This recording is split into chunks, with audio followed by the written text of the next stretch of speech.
Ready? 5 seconds. Start. The next question that I would like to deal with is the paragraph in the President's address relating to the progress made in our economy, our agriculture sector, in our industrial sector, in our foreign trade, etc. Sir, you were pleased to read out to us a very large list of the achievements of the Congress government during the last 2 decades and the important targets which have been achieved during the last 10 years of our planned economy. You also mentioned the question of increase in food production, increase in the production of agriculture,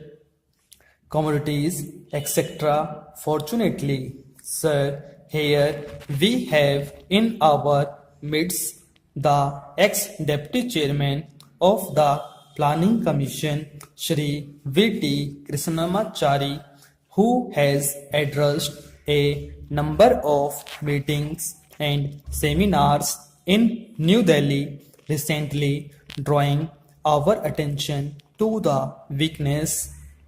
in our agriculture sector. If the press reports are correct, in one seminar he mentioned that even if all the targets of the 10th 5-year plan are achieved, still at the end of the 10th 5-year plan period, we may be facing a serious situation regarding the supply of agricultural commodities. He has also expressed the hope that we will be able to exceed the targets which have been fixed for the 10th 5-year plan. I do not know whether his expectation of exceeding the targets will be fulfilled or not, but it is quite clear that we have not been able to give sufficient attention to the development of the agricultural sector. It has also been stated that development of the agricultural sector is one of the most difficult tasks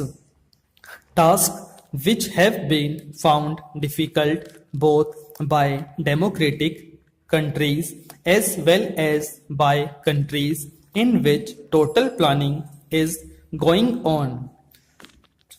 It is all the more reason, therefore, that we should pay more attention to the agricultural sector so that it may be possible for us to meet our requirements as and when they arise, and the situation will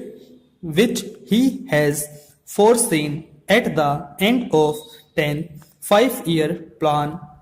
may not materialize. It is not use merely taking refuge behind of the figures which have been compiled and narrating the progress which has already been achieved. We are happy that some progress has been achieved, but we are anxious that more progress should be there, and for that purpose also certain definite steps will be taken. In this connection, I am also happy to hear what the Defense Minister said yesterday in one of his public meetings, namely that the Government of India is contemplating to create a set up in our village wherein our panchayats will be functioning more or less on the lines of parliament. Unfortunately, he did not elaborate that point further, and the press has not thrown any progress light on what that exactly means. But if it means that the panchayats will be in charge of the resources that are available in the villages, that they will be in a position to determine how best the productive efforts in the villages are to be directed, and in what direction determine what targets are to be achieved.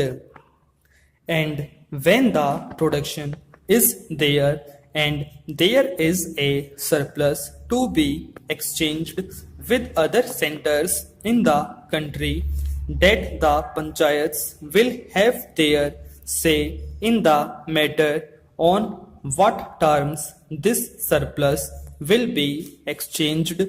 with other centers in the country, then I think a very valuable step forward in the direction of building our economy on a decentralized basis will have been taken.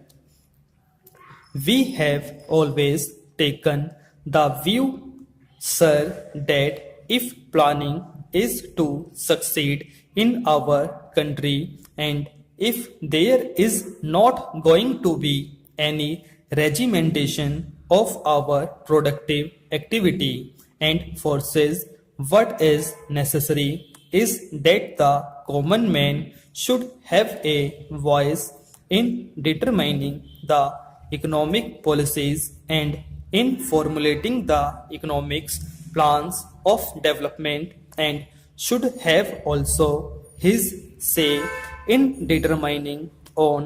what terms a village or a group or an industry should be working for the development of economy as a whole.